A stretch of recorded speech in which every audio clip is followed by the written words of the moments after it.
नमस्कार. समता फिल्म्स निर्मित अभिता फिल्म्स प्रोडक्शन प्रस्तुत आणि निलेश जळवकर लिखित दिग्दर्शित सत्यशोधक या सिनेमाच्या पुण्यातल्या प्रेस कॉन्फरन्सच्या निमित्ताने आज आपण सगळे इथे जमलो आहोत.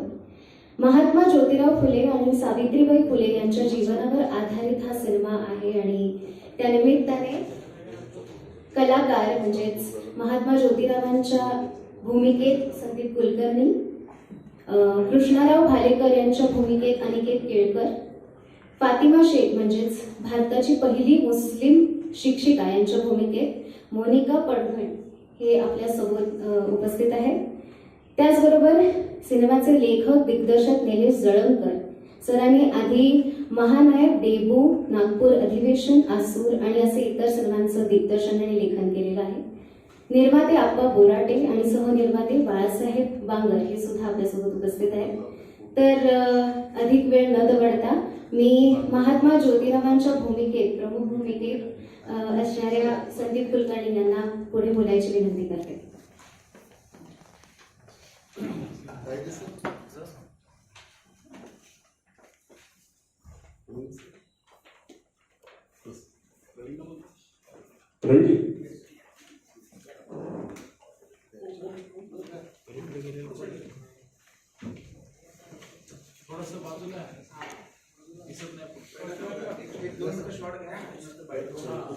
मोबाईल लावून ठेवा. म्हणूनच या वातावरणात पण तो एक काय म्हणतो योगायोगाने आला की काय गरज आहे काळाची. हा सो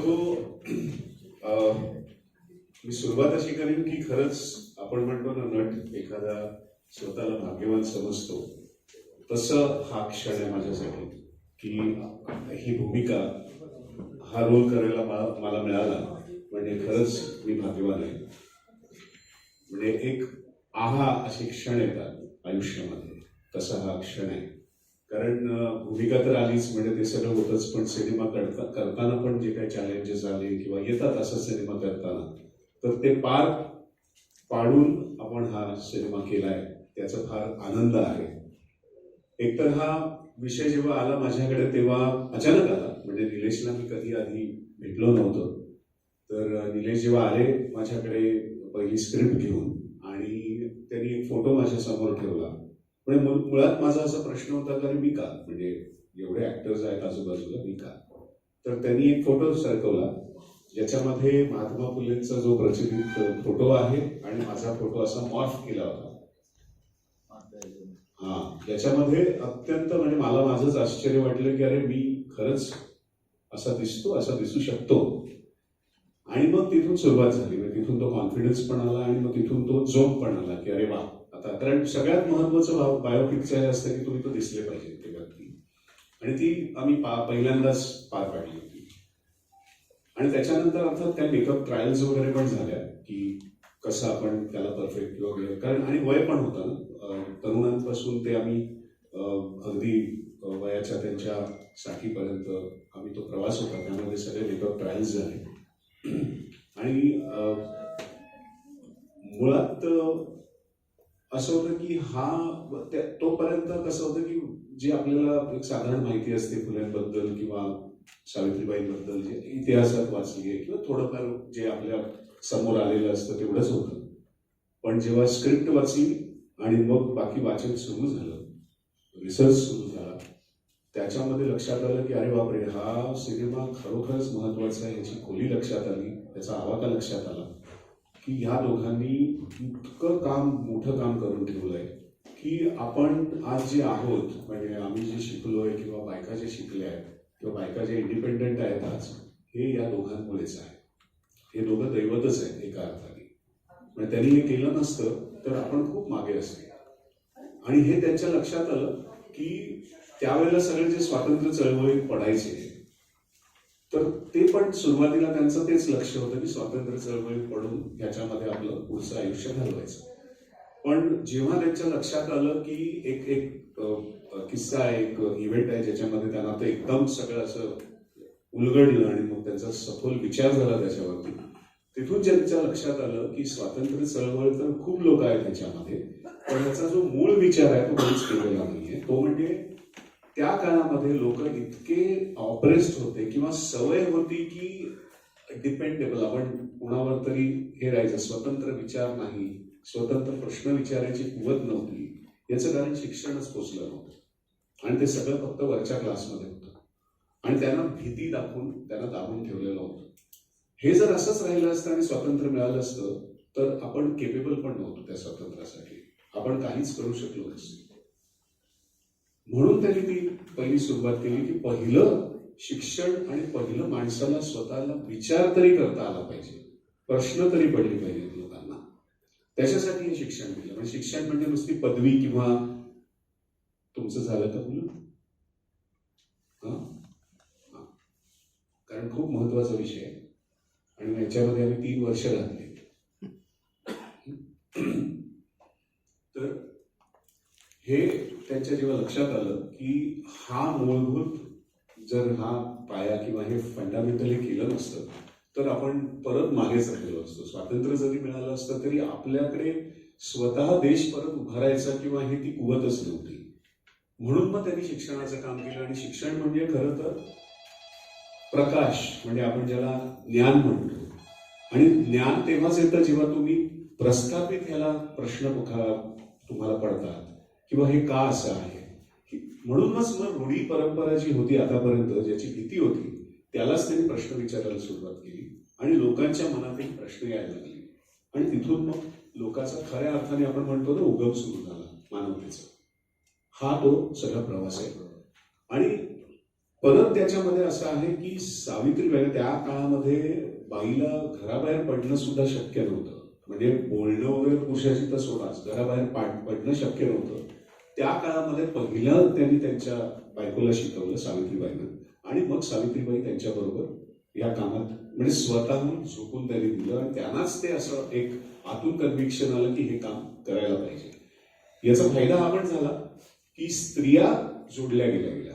कारण इफ यू सी की त्या काळामध्ये बरेचसे जे स्वातंत्र्य सैनिक होते की स्वातंत्र्यामध्ये टिळक काय किंवा हे काय, ह्याच्यामध्ये ते स्वतः होते पण लाईफ पार्टनर कधी त्यांच्याबरोबर नव्हत्या. इथे यांनी मुद्दाम म्हणजे एका अर्थाने सावित्रीबाईंना आणलं कारण बायका जोडल्या जातील, बायकांना ते कम्फर्टेबल होईल आणि त्या या प्रवाहात जोडल्या जातील. इतका मोठा विचार त्या माणसाने तेव्हा केला होता आणि म्हणून या दोघांनी या सगळ्या प्रवासात ह्या माणसाचा आपण म्हणतो उदय तो तिथून झाला आणि कंटिन्युअसली त्यांनी झोकून दोघांनी काम केलं. बरं एवढंच नाही तर ही मुवमेंट, सत्यशोधक मुवमेंट, ज्याला ती सिनेमामध्ये पण आहे किंवा इव्हन निलेश पण समजावतील सिनेमामध्ये बघण्याची ती आहे की सत्यशोधक जी चळवळ त्यांनी सुरू केली त्याला, त्या चळवळीला सुद्धा म्हणजे फंडिंग करायला त्यांनी स्वतः उद्योग सुरू केला. ते मोठे कॉन्ट्रॅक्टर झाले. म्हणजे इतका मोठा विचार की कोणाकडे हात पसरायला नको. त्यामुळे तेही तुम्हाला सिनेमात बघायला मिळेल की एखादा माणूस किती स्वातंत्र्य, म्हणजे नुसता विचारांनी नाही, प्रत्येक त्यांच्या कर्माने, त्यांच्या पावलांनी हे त्यांनी स्वातंत्र्य आधीच उपभोगलं होतं आपल्याला स्वातंत्र्य मिळायच्या आधी. म्हणजे काय, स्वातंत्र्य पहिले इथून सुरू होतं. त्यामुळे हे पहिलं जेव्हा तुम्ही स्वातंत्र्य मिळवाल तेव्हा माणसाचा उगम होतो, माणूस मोठा होतो. हे या सिनेमातलं एक बेसिक त्यातलं हे आहे आणि मग तो सगळा अनुभव आहे. आणि परत ही दोघांची एक लव्ह स्टोरी आहे. कारण आपण म्हणतो की माणूस प्रेमात पडतो, तर प्रेमात पडल्यानंतर जे काम मोठं होतं ना, तर ते प्रेम पण मोठं होतं आणि ते सांगावं लागत नाही, बोलावं लागत नाही, एकत्र सतत असं बसावं लागत नाही किंवा तू कशी आहेस काय विचारावं लागत. ते एकमेकांसाठी कायम असतात, शब्द अपुरे पडतात. असा तो सगळा प्रवास.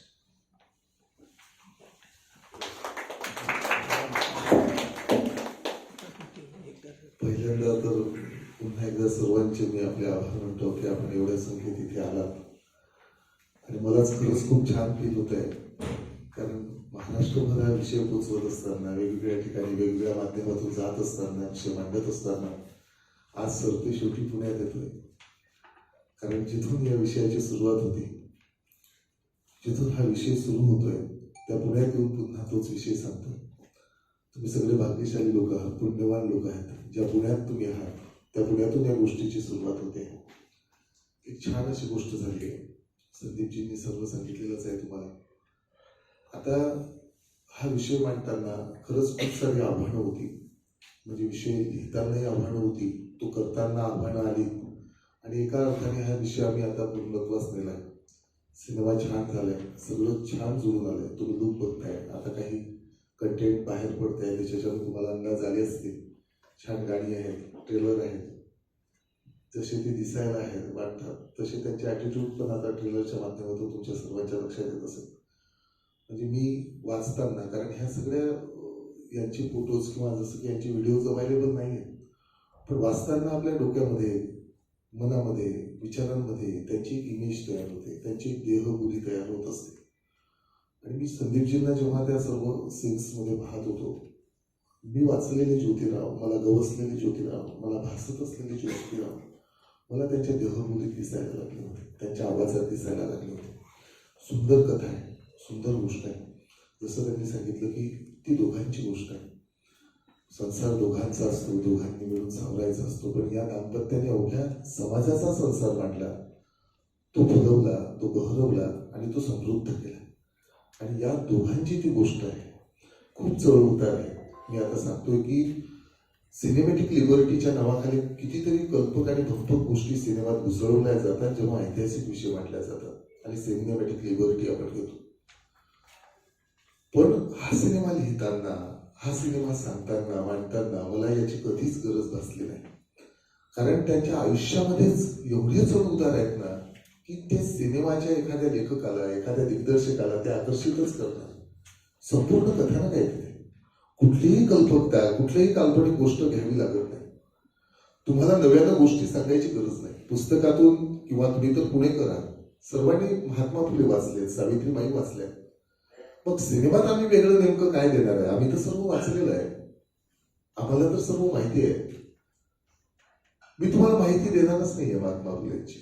आम्ही ही टीम तुम्हाला माहिती देणारच नाहीये, तर हा तुम्हाला अनुभव देणार आहे की यांनी काय जगलंय, काय भोगलंय, काय सोसलंय, आणि तुम्हाला कनेक्ट करणार आहे ते की त्यांनी मांडलेली प्रश्न, त्यांना पडलेली प्रश्न, त्यांच्यासमोर असलेली प्रश्न ते आजही जिवंत आहे, आणि आजही त्या कार्याची, त्यांच्या विचारांची गरज आहे.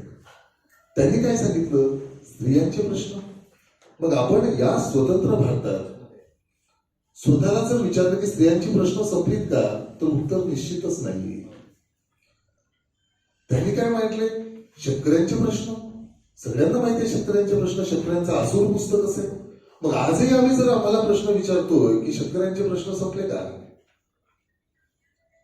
निश्चितच उत्तर नाही. त्यांनी काय म्हटले? शिक्षणाचे प्रश्न. मग आज जर आम्ही विचारलं शिक्षणाचे प्रश्न संपले का, उत्तर निश्चितच नाही. त्यामुळे ती गोष्ट तेव्हाही तेवढीच जिवंत होती, तेव्हाही ती तेवढीच खरी होती, तेव्हाही ती तेवढीच गरजेची होती, आणि आजही ती गोष्ट तेवढीच गरजेची. ती सर्व गोष्ट तुम्ही ऐकताना, समजावून घेताना, अनुभवताना तुम्हाला तुमच्या दैनंदिन जीवनाशी तुम्हाला कनेक्ट करणारी गोष्ट आहे. खूप काही पौराणिक गोष्ट किंवा आयुष्यापासून दूर असलेली गोष्ट सांगत नाही आहे हा सिनेमा. हा सिनेमा तुमची, आमची, सर्वांची गोष्ट सांगते. या सिनेमामध्ये तुमच्या, आमचे, सर्वांचे आजचे प्रश्न आम्ही चर्चेला घेतोय. त्यामुळे हा सिनेमा अगदी समर्पक चांगला झालाय. खूप लांब प्रवास, 6-7 वर्षाचा प्रवास, पण म्हणतात की एखादी छान गोष्ट घडायची असली तर ती नक्की वेळ घेते. आणि आज ज्या समाधानानं संदीपजी बोलत आहेत किंवा आम्ही सगळे बोलत आहेत, गणेश यादव आलेत आमच्या टीमच्या मेंबर, एकदा त्यांचं स्वागत करूया. या गणेश.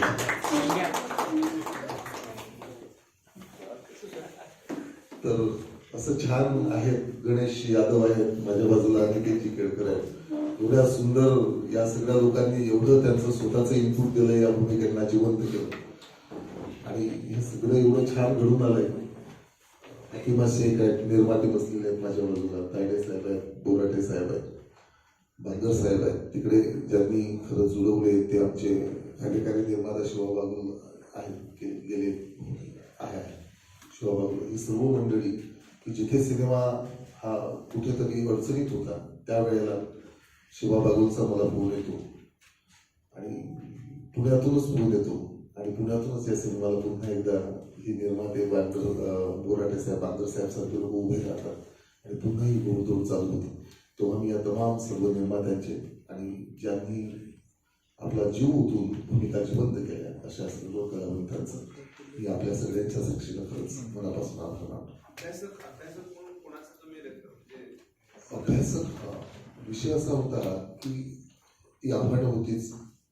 तर मी सर्वात महत्वाचं की महाराष्ट्र शासनाने प्रमाणित केलेलं प्रकाशित केलेलं महात्मा फुले यांचं समग्र वाङ्मय आणि याचा जास्तीत जास्त आधार घेतला. आता महात्मा फुलेंच्यावर खूप सारी पुस्तकं लिहिल्या गेलेली आहेत, पण त्या प्रसंगांविषयी मतमतांतर आहेत लोकांचे, घडलं नाही घडलं म्हणजे काय असेल ते, पण मी त्यासाठी घेतला. आणि विशेष म्हणजे धनंजय कीरांची पुस्तकं आहेत, तर त्यांची आणि रेफरन्सेस खूप सारे ब्रिटिशकालीन रेफरन्सेस माझ्याकडे आहेत. कारण जेव्हा आम्ही त्या सगळ्या सेन्सर बोर्डकडे गेलो मी सगळे रेफरन्सेस घेऊन गेलो. सगळं अडचण आलीच नाही, काही अडचणच आली नाही. ही दोन प्रतिभावंत व्यक्तिमत्वांवर पिक्चर करताना डावामधून झालं नाही ना की हा, कारण दोघेही तेवढीच एकदम काही होत नाही. ते दोघेही एकमेकाला एवढे पूरक वाटत जातात ना. म्हणजे संदीपजी तर आता आम्ही 1-2 दिवस फिरतोय की ते एक छान एक वाक्य म्हणतात की ते 2 शरीर आणि एक आत्मा असा त्यांचा वावर आहे. आणि सिनेमात एवढा बेमालूम गुंफण आहे त्या दोघांच्या पात्रांची आणि दोघांच्याही असण्याची बेमालूम गुंफण आहे. ते सोबतच चालत दिसतात तुम्हाला, म्हणजे कुठेच डावमोजवं झालं नाही. इतर कलाकारांना यांना जरा 2-2 मिनिटं त्यांचे मनोगत व्यक्त करू देत ना. नंतर प्रश्न विचार. बरोबर. मला वाटते लिफो आहे लेट कम फर्स्ट आउट. नाही पण महानता संदीपजींचा अनेकेची बोलले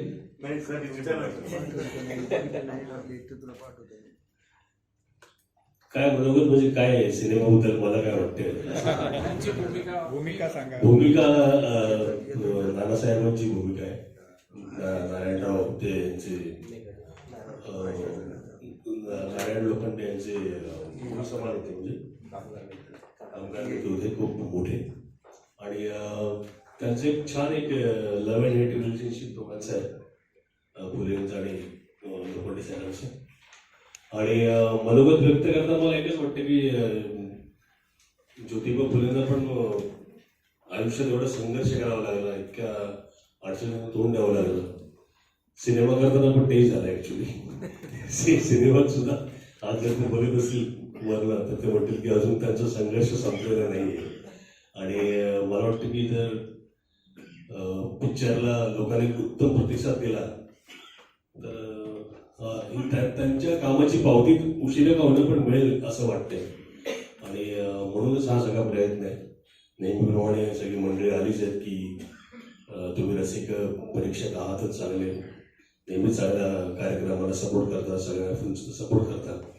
खूप मेहनत केली या फिल्मसाठी. ते पिरियड फिल्म असल्यावरती ते कपडे तो तामझाम सगळा खूप वेळ लागतो मेकिंगला.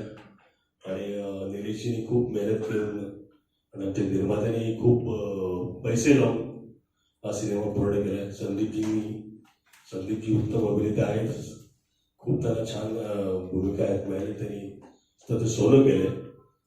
राजेश्री देशपांडेंचं काम उत्तम आहे याच्यात आणि आम्ही सगळे आहोत त्यांच्याबरोबर. आणि एवढ्या मोठ्या सिनेमाचा भाग छोटासा का होईना पण भाग होता आल्याचा खूप खूप आनंद. त्याबद्दल मी आभारी आहे निर्मात्यांचा आणि आमच्या दिग्दर्शकांचा. धन्यवाद. ऍक्च्युली पुढे गणेश फार ह्यांनी बोलत आहेत, पण हा अत्यंत महत्वाची भूमिका आहे गणेशची.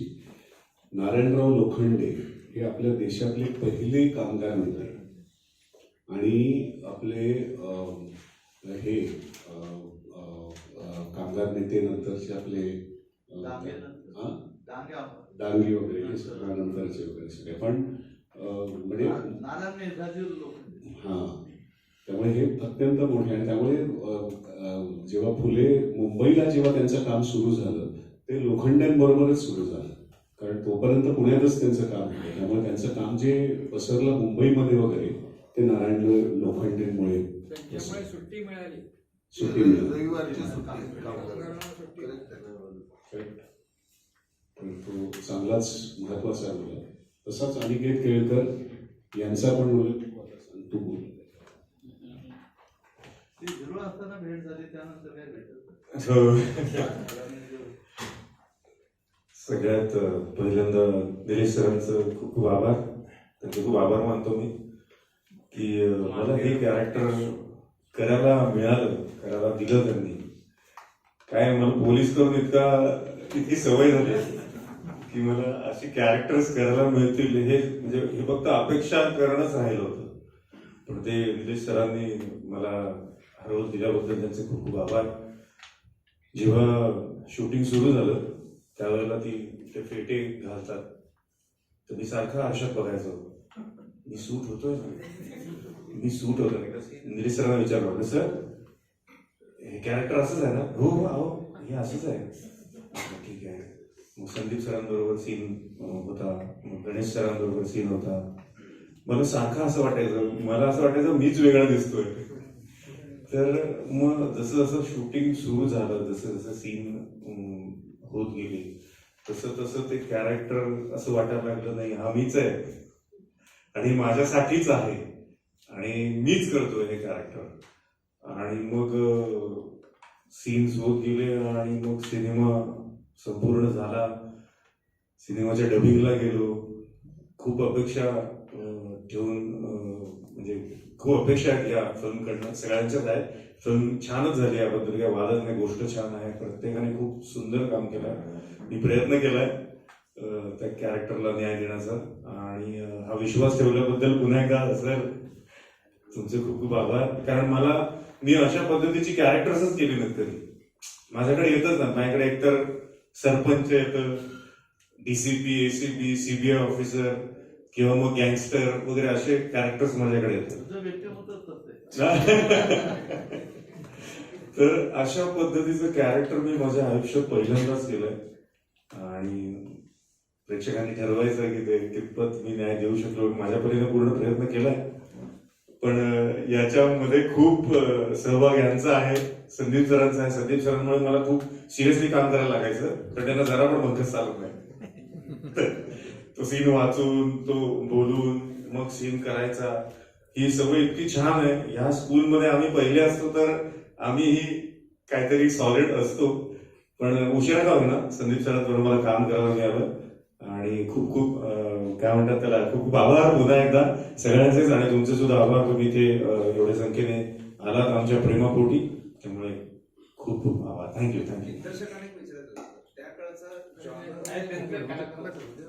ऍक्च्युली अनिकेतचं कास्टिंग अशासाठी झालं, म्हणजे मी निलेशला विचारलं की अनिकेतच का, तर निलेश म्हणाले की त्याचे डोळे बघा. तर त्याचे डोळे ना, तो बोलतोय काही वेगळं असं त्याचं ते आहे. त्यामुळे आणि ते सिनेमात पण आहे, ते तुम्हाला बघायला मिळेलच, म्हणूनच त्याचं कास्टिंग.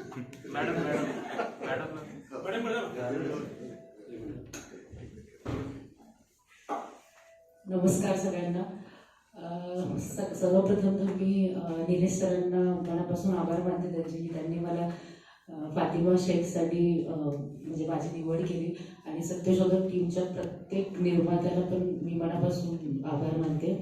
आणि फातिमा शेख ह्या पहिल्या भारतीय मुस्लिम शिक्षिका आहेत हे आपल्या सर्वांना माहिती. पण त्या काळात जसं संदीप सरांनी सांगितलं की स्त्रियांना बाहेर पडता सुद्धा येत नव्हतं, अशा काळात हा निर्णय घेणं आणि सावित्रीबाई फुलेसारख्या महान व्यक्तिमत्वासोबत प्रत्येक ठिकाणी सगळ्या सिच्युएशनला सामोरं जाऊन मुलींना शिकवणं, स्वतः शिकवणं, हे म्हणजे बियॉन्ड माइंड आहे आपला. म्हणजे आपण विचारही नाही करू शकत या कल्पनाचं. आणि त्यांच्यामुळे आज आपण इथे आहोत, आम्ही इथे आहोत. प्रत्येक स्त्री आज इकडे आहे, म्हणजे कुठल्या ना कुठल्या फील्डमध्ये आहे. तर अशा आणि कुठेतरी मला असं वाटतं की आजच्या पिढीसाठी हा चित्रपट खरोखर म्हणजे बघण्यासारखा आहे. कारण शिक्षणाची व्हॅल्यू आणि शिक्षण इम्पॉर्टंट काय आहे हे आजच्या पिढीला तेवढं नाही, म्हणजे मला नाही वाटत की तेवढं त्यांना इम्पॉर्टन्स आहे शिक्षणाचं. तर कदाचित हा चित्रपट बघितल्यानंतर त्यांना कळेल की चित्रपटाची ॲक्च्युअल व्हॅल्यू आणि इम्पॉर्टन्स काय आहे. तर माझी फक्त एवढीच इच्छा आहे की प्रत्येकाने 5 जानेवारी 2024 हा चित्रपट प्रदर्शित झाल्यानंतर भरभरून प्रतिसाद द्यावा आणि आपल्या मित्रपरिवार फॅमिलीसोबत जाऊन पाहावा आणि छान असा तुम्ही प्रचार करा, आम्ही करू आणि चित्रपट छानपैकी सक्सेस व्हावा. थँक्यू.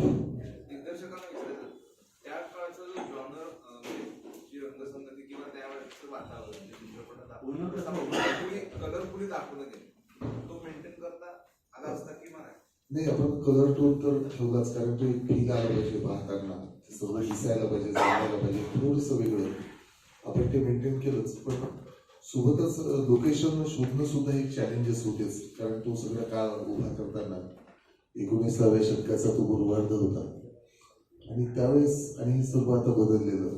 आता पुणं खूप पुढे गेलं, दूर निघून गेलं, आठवणीतलं पुणं राहिलेलं होतं फक्त. आणि मग हे सर्व शोधताना कुठं करणार की याच पुण्याच्या काही पाऊल पुन्हा आपल्या जवळ भोरला राहिलेले आहेत, वाळा आणि ते सर्व. तर त्या भोरला जास्तीत जास्त चित्रीकरण झालं. पुण्यातही आपण केलं काही कॉलेजेस आणि स्कूलला, त्यानंतर गोराईला केलं. आणि मग व्हीएफएक्स आणि बाकीच्या जे आधुनिक तंत्रज्ञान आहे त्याच्या उपयोगाने ते सर्व जसं वाटायचं किंवा जसं असलं पाहिजे, किंवा आपण वाचताना जे आपल्याला काही आपल्या डोक्यात किंवा डोळ्यासमोर इमेजेस उभ्या राहतात, तर त्या जवळपास उभं करण्याचा प्रयत्न केलाय त्या पुण्याला, ते दाखवण्याचा प्रयत्न केला. ज्या भिडेवाड्यामध्ये रेफरन्स दिला हा. त्यांचं महात्मा फुलेंचं बहुतेक आयुष्य पुण्यातच गेलं. अजूनही काही पुण्यात आढळतात त्यांच्या पावलं. मग पुण्यात शूटिंग नाही केलंय ना, पुण्यात शूटिंग केलंय.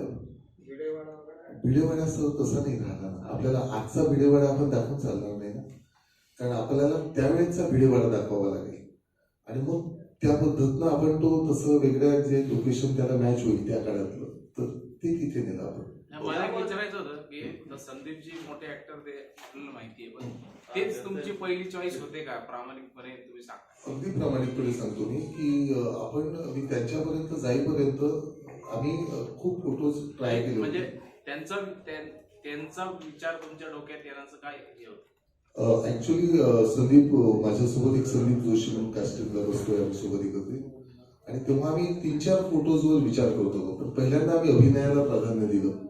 संदीपजी होते, अतुल कुलकर्णींचाही मी विचार केला होता या भूमिकेसाठी अगदी प्रांजळपणे कबुली देताना. पण हे नट धाकटीचेच आहे ते, जे काही 1-2 होते ते. आणि संदीपजींकडे मला एक तर मी स्वतःही मला ते नट म्हणून खूप आवडतं, त्यांचं जे काही मी पाहिलं होतं किंवा हे सगळं जे होतं ते. आणि मला त्याच्या त्या सगळ्या गोष्टींवर, कॅपॅसिटीजवर माझा तर विश्वास होताच होता. पण तुम्ही जसं पाहताय की लुक पाहिल्यानंतर तुम्हाला जे काही फील होते की एवढं, म्हणजे आताही आम्ही अनिकेत आणि आम्ही येत होतो तर अनिकेत सांगत होतो की मी दुसऱ्या कोणी विचारच करू शकत नाही आपण याच्यासाठी. हे सगळं असं झालं. जेव्हा यांचा विचार झाला तेव्हा मग दुसरे विचार कोणी आलेच नाही. म्हणजे मालिका आलेल्या आहेत, हिंदी किंवा मराठी सुद्धा आलेले आहेत. ते आलेले असताना सुद्धा धाडस कसं काय परत सिनेमा, कारण मालिकामध्ये घराघरात पोहोचलेलं असतं. नाही, आता ते खरं म्हणजे धाडस होतच ते सर्व. कारण आपण एक जर टीव्हीवरचंही सिरियल मध्ये कुठेतरी बंद झालं, TRP वगैरे अशी कारणं सांगू, आणि अशा वेळेसही हा विषय आपण आणतोय, तर मला असं वाटत होतं की इथे मला महात्मा फुलेंच्या कार्यावर आणि त्यांच्याची जी गोष्ट मला गवसली होती ना, आणि जी गोष्ट मला जाणवली होती, भावली होती, मला ती गोष्ट पूर्णपणे इंटरटेनिंग वाटत होती आणि सोशल व्हॅल्यूची गोष्ट वाटत होती. तिथे मला खरं म्हणजे माझा स्वतःवर विश्वास आलेला होता की मी ही गोष्ट लोकांपर्यंत चांगल्या पद्धतीनं पोहोचू शकेल आणि लोकांनाही ती गोष्ट आवडेल, असा मला विश्वास होता नक्की. आतापर्यंत काय आलंय किंवा काय आलंय त्याच्यावर आपण फार न बोलता, मला जे वाटतात, मला जे ज्योतिराव भावले ते नक्कीच लोकांना भावतील असा माझा विश्वास होता.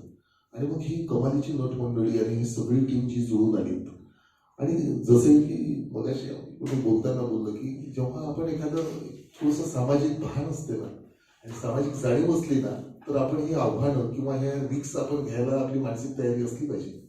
आणि मग या एका जाणीवेतून हा सिनेमा निर्मितीचा निर्णय आम्ही सगळ्यांनी घेतला. छगन भुजबळांनी काही मदत नाही केली सर? करतायत, सर्व लोक मदत करतायत, वेगवेगळ्या पद्धतीची मदत आहे. आता आर्थिक मदत खरं म्हणजे हे आज 15 लोक एकत्रित येऊन जर सिनेमा करतायत ही मदतच आहे, सगळ्यांनी एकत्रित येऊन केलंय त्याच्यासाठी. नाही, अशा आता कुठल्या प्रकारचे सिनेमे येतात, त्यात काय हे असतात मसाला वगैरे ते आपण पाहतो, पण अशा प्रकारच्या सिनेमांना प्रोड्युसर मिळणं कितपत तुम्हाला आव्हान होतं की प्रोड्युसर मिळवणं? नाही, ऍक्च्युली प्रोड्युसर्सच आले हा विषय घेऊन माझ्याकडे आले. म्हणजे मी हे माझे जे पहिले गाडगे महाराजांचा सिनेमा असेल मी केलेला डेब्यू, त्यानंतर महानायक असेल वसंतरावांचा, ही सर्व सिनेमे या जॉनरची मी केलेली होती. आणि मी महात्मा फुलेंच्या प्रेमात होतोच. आणि जे राहुल तायडे वगैरे आमची सगळी मंडळी पहिल्यांदा जी आली, जेव्हा आमची चर्चा झाली, तर ती मला निर्माते मिळवावे लागले नाहीत. ते ज्योतिर्माचा विषय जेवढा महत्वाचा होता ना, आता आमचे बोराटे साहेब हे काय माझ्यामुळे आलेले नाही आहेत त्या सिनेमाला, किंवा एक सिनेमा करायचा म्हणून आलेले नाही आहेत. तर महात्मा फुलेंचा एक सिनेमा होतोय, तो कुठेतरी अडचणीत आहे आणि आपलं हे सामाजिक दायित्व आहे या सिनेमाला जोडण्याचं, असे लोक ही सगळी मंडळी आहेत. त्यामुळे मला निर्माते शोधावे लागले नाही या विषयासाठी. बहुराष्ट्रीय कंपन्या आता सीआरएस फंड काढतायत, पण ह्या सीआरएस फंडाचे जनक महात्मा ज्योतिराव फुले आहेत. आणि हे करण्यासाठी त्यांनी कात्रजचा घाट असेल किंवा त्यांनी स्वतःची कंपनी काढलेली पुन्हा कमर्शियल अँड कन्स्ट्रक्शन कंपनी, आणि त्यातनं मग त्यांनी सीआरएस फंड तयार करेक्ट करून करेक्ट सामाजिक करेक्ट. आणि त्याच्यात एक संवाद येतो आमचा की जर आता त्यांनी सीआरएस फंडाची विषय काढला सर, म्हणून मी तुमच्या परवानगीनं, कारण एवढं स्ट्रिक्ट सांगितलं त्यांनी, त्याच्यातलं काहीही डिस्क्लोज करू नका. मी जाऊ मी करतच नाही बघा. आम्ही तोही मुद्दा खूप छान मांडलाय, सगळं आहे आहे आणि त्यांनी जो मांडलाय त्यातला महत्वाचा विषय असा आहे की आजचा सीआरएस फंड जो आहे तो 5% द्यायला लावलेला आहे. बरोबर. परंतु महात्मा ज्योतिराव फुलेंनी 95% दिलेला आहे, 5% कामगार. आणि बाबासाहेबांनी तेच केलं होतं नंतर पुढे. आहे सर, तुम्ही बघा सिनेमा, गंमत आहे. या सिनेमाच्या ट्रेलरमध्ये असं बघण्यात आलं की एक व्यक्ती टायकोट घालून तो पुस्तक क्लोज करतोय, तर ते महामानव डॉक्टर बाबासाहेब आंबेडकर. नाही, बघा ना सिनेमा, बघा सर तुम्ही. ती कथा नेता येत पुढे. महात्मा फुलेंवर जे आक्षेप त्या काळातून आरोप झाले, त्याचं काय उल्लेख वगैरे केले? सर मी खरं सांगू का तुम्हाला, महात्मा फुलेंना पेलणं किंवा ते समजावून घेणं, पचवणं, की त्यावेळेस जेवढं कठीण होतं ना, ते आजही तेवढं सोपं झालेलं नाही. पण ते सत्य आहे, ते निखळ सत्य आहे, आणि त्यामुळे हा सत्य शोधक आहे. आणि मग अशा वेळेस ती मतमतांतरे असतील, पण यासाठी मी जबाबदार नसेल, माझी टीम जबाबदार नसेल. जे महात्मा फुलेंनी जे सांगितलं, जे मांडलं, ते स्वच्छ जसंच्या तसं पोचवण्याचं एका निरोप्याचं काम मी करतोय. फक्त महात्मा फुले असे व्यक्तिमत्व होते की त्यांच्या प्रत्येक पैलूवर एक वेगळा सिनेमा निघू शकतो, म्हणजे शैक्षणिक असो, सामाजिक असो. पण कोणत्या याच्यावर तुम्ही जास्त फोकस याच्यामध्ये केलेला आहे? मी ना खरं म्हणजे मी आधी हे बोललो होतो की मी जर एकदा पुन्हा सिनेमा घेतो महात्मा फुलेंचा लिहायला, तर यामधला एकही प्रसंग न घेता मी दुसरा संपूर्ण आणि पूर्ण सिनेमा लिहू शकतो, करू शकतो. या सिनेमामध्ये जसं की संदीपजींनी सांगितलं की त्या दोघं नवरा बायकोची गोष्ट आहे की ज्यांनी अवघ्या समाजाचा संसार मांडला, फुलवला आणि समृद्ध केला. ही गोष्ट पण असं स्वतंत्र करता येऊ शकते सर. त्यातलं एक प्रत्येक पात्र मोठं आहे. नारायण मेघाजी लोखंडे हे पात्र स्वतंत्र आहे, कृष्णराव भालेकर हे पात्र स्वतंत्र आहे. आता फातिमा शेख जेवढी येते सिनेमात, पण तिची किती मोठी गोष्ट असेल ना, कारण एका मुस्लिम घराण्यातली मुलगी ती स्वतः शिक्षिका म्हणून, पहिली शिक्षिका म्हणून पुढे येते, तिची एक स्वतंत्र गोष्ट असेल. त्याच्यामुळे याच्यातलं प्रत्येक पात्र एक मोठी गोष्ट आहे. आता विश्राम घुले, तुम्हाला बाहुलीचा हौद माहिती आहे, पुण्यातली सगळी मंडळी येतो, किती मोठी गोष्ट आहे ती त्यांची. मग विश्राम घुले या सिनेमात येतात महात्मा फुलेंचे सहकारी म्हणून, पण विश्राम घुलेचा स्वतःचा संघर्ष किती मोठा आहे. बाहुलीचा माहिती आहे तुम्हाला, सगळ्यांनाच माहिती आहे ना, पुण्यात असल्यामुळे ते सगळ्यांना किती मोठी कहाणी आहे, किती भावनिक त्या माणसाच्या चढउताराची किती एक गोष्ट आहे स्वतंत्र. त्याच्यामुळे प्रत्येक पात्र एक गोष्ट घेऊन. उद्या महाराष्ट्राचे उपमुख्यमंत्री बेडेवाड्याला भेट देतात पहाटे 6 वाजता. आपण कलाकार मंडळी कोण तिथं जाणार आहे? सर आम्हाला माहिती नाही आहे त्याच्याबद्दल टायटल होतं,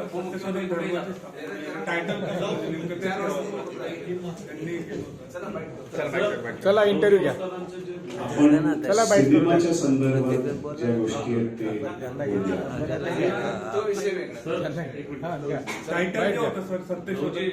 ते दोन्ही गोष्टांची लवजींची वस्तवांची जी भूमिका केली आहे आणि लवजी या चित्रपटात फुलेंवर असं म्हटलं गेलं की ती काल्पनिक आहे लवजीची जे काही, तुम्ही ते पूर्णपणे दाखवले का?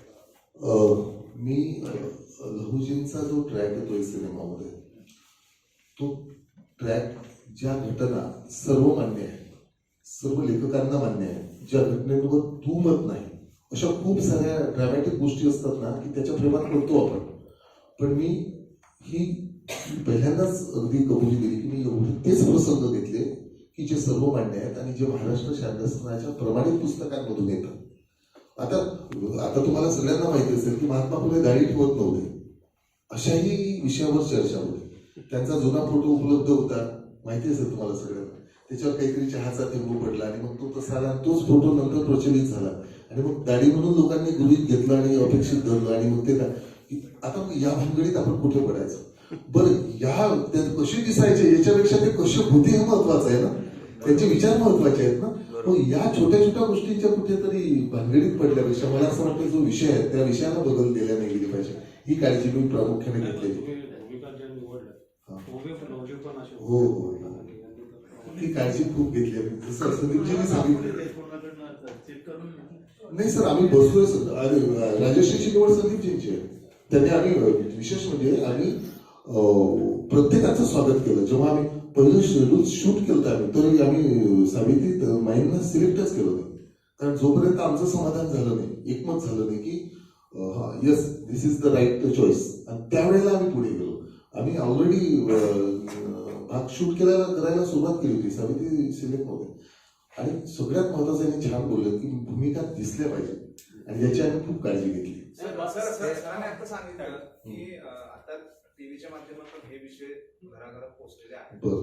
पण एक पर्याय असा असू शकतो की OTT वर जर तुम्ही डबिंग केलं हिंदीमध्ये किंवा वेगळ्या भाषांमध्ये तर ते नॅशनल लेवलला नक्कीच आमचा विचारही आहे. आणि तुमच्या माहितीसाठी म्हणून सांगतो आणि आपल्या सगळ्यांसाठी आनंदाची गोष्ट आहे, जेव्हा ह्या ट्रेलर्स बाहेर जातात येत आहेत तर बाहेरून राज्यातून काही लोकांनी संपर्क करत आहेत. आमचे प्रोड्युसर मिटिंग्स करून आले दिल्लीला की हा विषय दिल्ली आम्हाला तुम्ही देणार का, डबिंग करून देत असाल तर त्या लोकांनी तयारी दाखवलेली आहे की ते स्वतः जुळून ते प्रदर्शित करतील. खरंच खूप मोठी गोष्ट आहे. आणि ते टायटल जे होतं ते सत्यशोधक काय ठेवलं नेमकं, म्हणजे बरेच टायटल होते. आता सत्यशोधक धर्म त्यांनी स्थापन केलं. आता एक सांगतो मी तुम्हाला की मी जेव्हा सत्यशोधक सिनेमा करतोय असं जेव्हा जिथे जिथे जेव्हा कधी सांगितलं तेव्हा मला मी महात्मा फुलेंचा सिनेमा करतोय हे वेगळं सांगायची गरज वाटली. तर सत्यशोधक आणि महात्मा फुले एवढं अतूट नातं आहे. आणि त्या कसं आहे, व्यक्तीपेक्षा मला काय वाटतं नावापेक्षा विचार महत्वाचा असतो. मग फुले म्हटल्यापेक्षा सत्यशोधक मला असं वाटतं की सत्यशोधक मध्ये विचार आहे, फुलेमध्ये नाव आहे. नाव खरंच छान. ओवडा घेतलाय पहिलं गाणं फार सुंदर घेतलंय आणि गाणंही छान आहे. तुम्ही बघितलं का ते आलेलं? त्यांनी जे शिवरायांची समाधी रायगडाची शोधून काढली. सरांसाठी महत्वाचं आहे, तुमच्यासाठी माझ्यासाठी. पुणेकरांसाठी हा चित्रपट होतो एक गौरवाची बाब. पण मराठी चित्रपटांना हिंदीच्या तुलनेत चित्रपटगृह मिळत नाही, तर तुम्ही काय त्याच्यासाठी? नक्कीच ती आव्हान आहे. आम्ही सध्या आता सगळं केल्यानंतर आता आमच्याजवळ समोर जसं मी सांगितलं की आमचे गणेशजी सांगतात की खूप संघर्षाचा सिनेमा आलाय आणि आता हा संघर्ष संपला नाही. आता इथून चित्रपटगृहांसाठी संघर्ष चालू झालेला आहे आणि सगळ्या लोकांच्या संपर्कात आहे. जास्तीत जास्त चित्रपटगृह आणि जास्तीत जास्त शो मिळतील यासाठी आता आमचा प्रयत्न चालू आहे. मला संदीपजींना एक विचारायचं होतं की आता तुम्ही म्हणाल सुरुवातीला की एक ड्रीम रोल आहे हा, म्हणजे कुठल्याही ऍक्टरसाठी. तर तुम्ही मोठ्या मोठ्या प्रोजेक्टचा भाग राहिलेले आहात की ते प्रोजेक्ट सक्सेसफुल झाल्यानंतर डोंबिवली 5 सारखे किंवा श्वास सारखे, तर हा तुमच्याकडे आल्यानंतर तुम्हाला हा विश्वास वाटला की ही टीम हा प्रोजेक्ट पुढपर्यंत शेवटपर्यंत घेऊन जाईल, हा विश्वास वाटला? हो, कारण ज्या म्हणजे तयारीत आले होते तेव्हा डेफिनेटली होता. ऍक्च्युली करोनामुळे थोडा मोठा चॅलेंज आला. म्हणजे करोना आला नसतं तर हा सिनेमा केव्हाच लवकर झाला असता. त्यामुळे बरेचसे आणि सगळ्यांनाही आले होते तशी इथे आम्हालाही आले.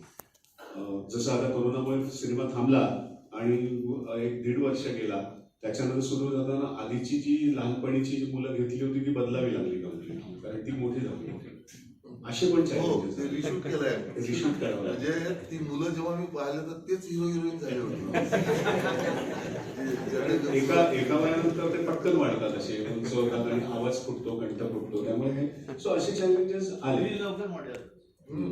सर एक विचारायचं होतं की पगडी जी आहे, जसं लोकमान्य चित्रपटामध्ये सुबोधवाडींची पगडी घातली होती ती खरं तर त्यांनी त्यावेळी स्पेसिफिक बनवून घेतली होती हाताने, जेव्हा त्या हाताने पूर्वी करायचं की पगडी एक विशेष आहे. ती कशी बांधली, त्याची बांधणी सगळ्यात महत्वाची, दिसणं की ते महत्वाचं. पण तुम्हाला आता दिसलं ना, दिसणं पण ती कशी त्यावेळी नाही होते ना पगडी बांधणारे प्रॉपर लोक होते ते स्पेशलिस्ट. स्पेशलिस्ट होते. प्रत्येक जे डिपार्टमेंट होतं ना ते पूर्ण स्पेशालिस्ट डिपार्टमेंट. आता फक्त आम्ही म्हणजे जसं आम्ही आर्टचं सांगितलं की ते फुलेवाडा तेव्हाचा कसा असावा, भिडेवाडा कसा असावा, हे सगळी चर्चा करून प्रत्येक डिपार्टमेंट. आर्ट डायरेक्टर विश्वनाथ मिश्री म्हणून आहे, मोठा माणूस आहे, ज्यांनी बाबासाहेब आंबेडकर आपल्या यांच्यासोबत नितीन देसाईंसोबत मेन तो केला आहे. खूप त्रास होतो पगडी बांधून काम करायला. धन्यवाद. Thank you sir. चला इंटरव्ह्यू.